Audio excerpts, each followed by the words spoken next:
Hello नमस्कार साथियों, आप सभी लोगों का बहुत बहुत स्वागत है झारखंड एजुकेशन हब में। और आज के सेशन में हम लोग संज्ञा के बारे में समझने वाले हैं। संज्ञा क्या होती है, संज्ञा के कितने भेद हैं और उनके भेद क्या क्या हुए, उन सभी चीजों के बारे में आज के इस सेशन में हम लोग समझने वाले हैं।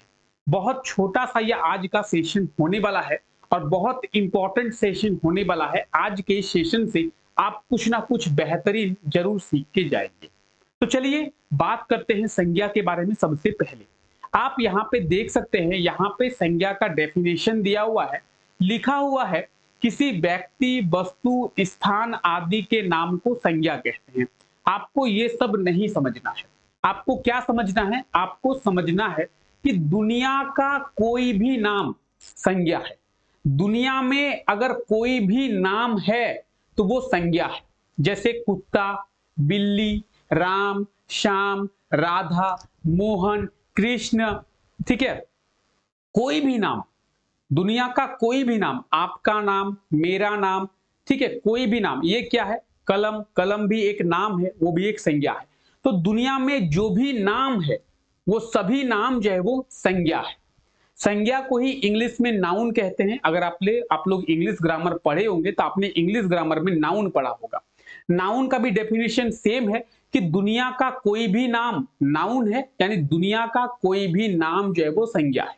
एग्जाम्पल के लिए लेते हैं, आप यहाँ पे देख सकते हैं, यहाँ पे लिखा हुआ है मोहन, रांची, दिल्ली, बिल्ली, कुत्ता, गधा, कोलकाता, मुंबई, महाराष्ट्र, कोई सा भी नाम लीजिए आप जो भी नाम लेंगे वो सभी नाम जो है वो संज्ञा है। यानी संज्ञा क्या है? संज्ञा एक नाम है। क्या है? संज्ञा एक नाम है। तो आई होप कि आप संज्ञा क्या है ये तो समझ गए होंगे कि संज्ञा क्या है। संज्ञा एक नाम है, ठीक है। संज्ञा के भेद कितने हैं? तो आप देख सकते हैं संज्ञा के 5 भेद हैं। कितने भेद है? 5 भेद है। कौन कौन से भेद हैं? जातिवाचक संज्ञा, व्यक्तिवाचक संज्ञा, भाववाचक संज्ञा, समूहवाचक संज्ञा और द्रव्यवाचक संज्ञा।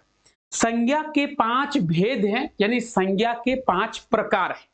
संज्ञा क्या है? एक नाम है, यानी अलग अलग नामों को बांटा गया है। नाम भी कई प्रकार के होते हैं, तो नामों को ही यहाँ पे 5 भागों में बांटा गया है। क्या किया है? नाम जो भी है उन सभी नाम को 5 भाग में बांटा गया है। तो आइए एक एक करके संज्ञा के सभी भेदों के बारे में समझते हैं। अगर हम लोग सबसे पहले बात करेंगे जातिवाचक संज्ञा की, कि जातिवाचक संज्ञा क्या है, तो जातिवाचक संज्ञा की बात करें, जिस शब्द से किसी विशेष व्यक्ति अथवा स्थान के रूप में आप समझे वो है जातिवाचक संज्ञा। आप बोलेंगे सर मतलब जब कोई नाम लेंगे तो आप उस व्यक्ति के बारे में या फिर उस स्थान के बारे में या फिर उस चीज के बारे में समझेंगे। आप बोलेंगे सर मतलब नरेंद्र मोदी, मैंने एक नाम लिया, नरेंद्र मोदी क्या है? नरेंद्र मोदी एक नाम है। तो जब आप नरेंद्र मोदी नाम के बारे में सुने तो आपको इस व्यक्ति के बारे में ख्याल आया, जो कि हमारे भारत के प्रधानमंत्री हैं। जब मैं बोलूंगा आपको कोलकाता, तो आपको क्या समझ में आएगा?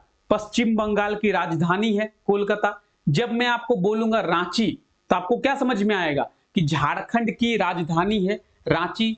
जब मैं आपको बोलूंगा हेमंत सोरेन, ममता बनर्जी, तो आपको एक व्यक्ति के रूप में समझ आएगा कि हाँ इस व्यक्ति के बारे में बात की जा रही है।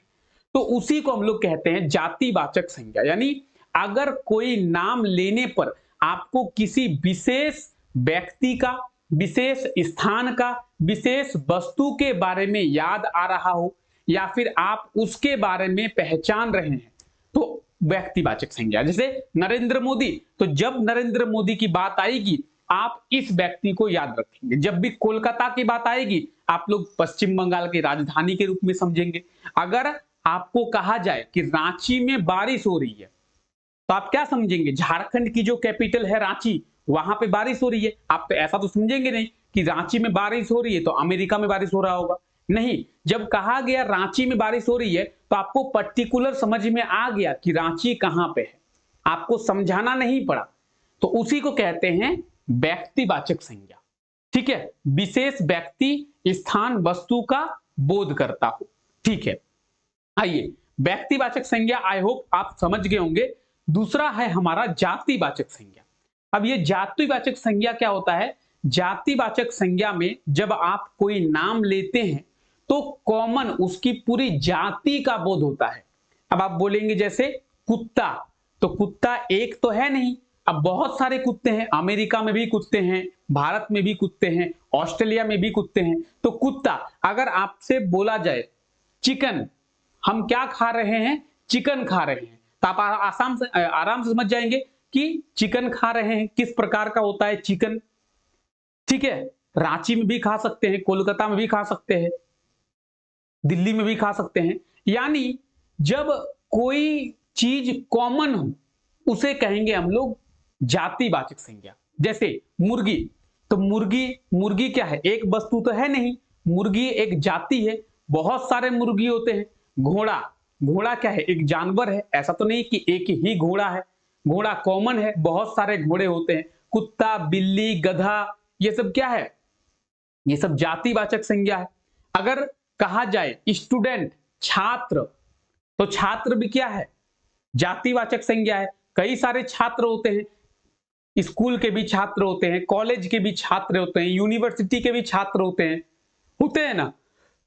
तो जब कोई चीज कॉमन हो तो उसे कहते हैं हम लोग जातिवाचक संज्ञा। ठीक है, चलिए आइए अगला, जैसे आप देख सकते हैं एग्जाम्पल में घोड़ा क्या है? जातिवाचक संज्ञा। ठीक है, चलिए आगे बात करते हैं हम लोग भाववाचक के बारे में। भाव का मतलब क्या होता है? भावना। हमारे अंदर जब कोई भावना होती है उसे कहते हैं भाववाचक। जैसे प्रेम, जैसे क्रोध, जैसे सुंदरता, आप बहुत सुंदर हैं। हमारे अंदर भाव है। ठीक है, मेरे अंदर क्या चल रहा है उसको प्रकट कर रहा है। मैं बहुत खुश हूं। खुश क्या है? खुश एक भाव है। तो जब हमारे अंदर के भाव को प्रकट, जैसे कहते हैं ना आप बहुत सुंदर हैं, इसका मतलब क्या है? वो बहुत सुंदर है, ये एक भाव है। आप गुस्सा हो गए, ये क्या है? एक भाव है। गुस्सा क्या है? एक भाव है तो नाम, है तो संज्ञा, लेकिन भाववाचक संज्ञा। जैसे इस व्यक्ति को आप देख पा रहे हैं, ये क्या है? ये क्रोधित है, ये गुस्सा है, तो ये क्या है? एक भाववाचक संज्ञा है। ठीक है, तो यहां पे अगर हम लोग डेफिनेशन की बात करें, जिस शब्द से किसी गुण, दोष अथवा भाव का बोध हो उसे भाववाचक संज्ञा कहते हैं। जैसे प्रेम, प्यार, मोहब्बत, गुस्सा, दुखी, सुखी, ये सब क्या है? भाव है, भावना ही है, कोई चीज तो है नहीं। देखिए ये क्या है? कलम है। प्यार कहां पे? ये एक प्यार है, आपको दिख रहा है? कैसे दिख नहीं रहा है? क्यों नहीं दिख रहा है? क्योंकि वो रियल लाइफ में एग्जिस्ट ही नहीं करता। वो हमारे अंदर की फीलिंग्स है, भावनाएं हैं। अगर उसको रिलेट करेंगे रियल लाइफ से, तो रियल लाइफ में वो एग्जिस्ट नहीं करता है, वो दिखेगा नहीं आपको। जो भाववाचक संज्ञा होती है, भाववाचक संज्ञा आपको दिखेगा नहीं। आपको सुंदरता दिख रही है क्या? दिख तो उसका फेस रहा है, दिख तो उसका फेस रहा है ना, सुंदरता तो नहीं दिख रही है। आपको गुस्सा दिख रहा है? नहीं, दिख तो उसका शरीर रहा है, दिख तो उसका फेस रहा है। आपको गुस्सा तो नहीं दिख रहा है, आपको खुशी तो नहीं दिख रही है। ठीक है, तो वैसी संज्ञा जो फीलिंग्स हो, दिखेगी नहीं, उसे भाववाचक संज्ञा में हम लोग कंसीडर करेंगे। ठीक है, चलिए आगे बात करते हैं हम लोग समूहवाचक संज्ञा में। यानी जिसका अलग से अपना एक समूह, जैसे पुलिस, अब वो झारखंड की पुलिस भी हो सकती है, बंगाल की पुलिस भी हो सकती है, महाराष्ट्र की पुलिस भी हो सकती है। तो पुलिस एक समूह है। एक तो पुलिस होता नहीं है कि पूरे झारखंड में एक ही पुलिस है, पूरे भारत में एक ही पुलिस है। पुलिस का अपना एक समूह होता है। जैसे टीचर का भी अपना एक समूह होता है। जैसे आर्मी का भी अपना एक समूह होता है, अपना एक ग्रुप होता है। तो जो ग्रुप में होते हैं उसे हम लोग समूहवाचक संज्ञा में कंसीडर करते हैं। परिवार, हमारा भी एक परिवार है, वो एक ग्रुप है। ठीक है, जैसे झारखंड एजुकेशन हब का एक परिवार है। ठीक है, आप सभी लोग झारखंड एजुकेशन हब के परिवार का हिस्सा है। तो ये क्या है? समूहवाचक संज्ञा है, ग्रुप में है। ठीक है, तो जो चीज ग्रुप में कंसीडर की जाती है उसे हम लोग समूहवाचक संज्ञा कहते हैं। एग्जाम्पल में छात्र, छात्र क्या है? एक ग्रुप है, बहुत सारे छात्र होते हैं उसमें। एक तो छात्र होता नहीं है कि एक ही अकेला छात्र है, नहीं, बहुत सारे छात्र होते हैं। ठीक है, उसी प्रकार से अगर हम लोग बात करेंगे द्रववाचक संज्ञा की, द्रव लिक्विड, जैसे पानी, पानी क्या है? एक नाम है तो एक नाम है तो संज्ञा, लेकिन द्रववाचक संज्ञा में। जैसे पेट्रोल, जैसे डीजल, जैसे रेफाइन, जैसे सरसों का तेल, ये सब क्या है? द्रववाचक संज्ञा है तो एक नाम, लेकिन ये लिक्विड फॉर्म में होता है। द्रववाचक संज्ञा में हम उन चीजों को कंसीडर करते हैं, उन नामों को कंसीडर करते हैं जो सॉरी लिक्विड फॉर्म में होता है, जो द्रव फॉर्म में होता है। जैसे पानी, पानी क्या है? लिक्विड फॉर्म है। तेल की बात करें, तेल क्या है? लिक्विड फॉर्म में है। अगर हम लोग बात करें रेफाइन की, तो रेफाइन क्या है? एक लिक्विड फॉर्म में। अगर हम लोग बात करें सोना की, गोल्ड, तो गोल्ड सॉलिड फॉर्म में आता है। वो द्रववाचक संज्ञा में होगा क्या? नहीं होगा, क्योंकि वो लिक्विड फॉर्म में आता ही नहीं है। तो हम लोग गोल्ड को द्रववाचक संज्ञा में कंसीडर नहीं करेंगे। हम लोग द्रववाचक संज्ञा में उन्हीं सब चीजों को कंसीडर करते हैं जो लिक्विड फॉर्म में आता है। जैसे डीजल, पेट्रोल, पेट्रोल क्या है? तो एक संज्ञा है तो एक नाम, नाम है। अब दुनिया का कोई भी नाम संज्ञा है, लेकिन पेट्रोल लिक्विड फॉर्म में आता है, इसीलिए इसे हम लोग द्रववाचक संज्ञा में कंसीडर करेंगे। तो दुनिया का कोई भी नाम संज्ञा है और उन सभी नामों को अलग अलग पार्ट में डिवाइड किया गया है कि इस नाम को हम लोग इस कैटेगरी में रखेंगे, इस नाम को हम लोग इस कैटेगरी में रखेंगे। तो वही है संज्ञा। और ये आप संज्ञा के पांचों भेद को भी समझ सकते हैं। पांचों भेद का क्या मतलब है? पांचों भेद का मतलब है कि संज्ञा को किस प्रकार से अलग अलग रूप में डिवाइड किया गया है। जो भी दुनिया के सभी नाम है, उन सभी नामों को किस प्रकार से अलग अलग रूप से डिवाइड किया गया है। जिस प्रकार से आप देख सकते हैं, ये क्या है? पानी है, और ये पानी आपको कौन से फॉर्म में दिख रहा है? ये लिक्विड फॉर्म में दिख रहा है। लिक्विड फॉर्म में होने के कारण, द्रव फॉर्म में होने के कारण ये द्रववाचक संज्ञा में कंसीडर किया जाता है। ठीक है, तो आई होप सो कि संज्ञा के बारे में आप समझ गए होंगे, संज्ञा के भेदों के बारे में भी आप समझ गए होंगे। संज्ञा के मेनली 5 भेद हैं। पांचों भेदों को आप लोग पांचों भेदों को आप लोग याद रखेंगे, और उन पांचों भेदों में कौन सा नाम को कहां पे रखा जाएगा, उन सभी चीजों को भी आप लोग याद रखेंगे।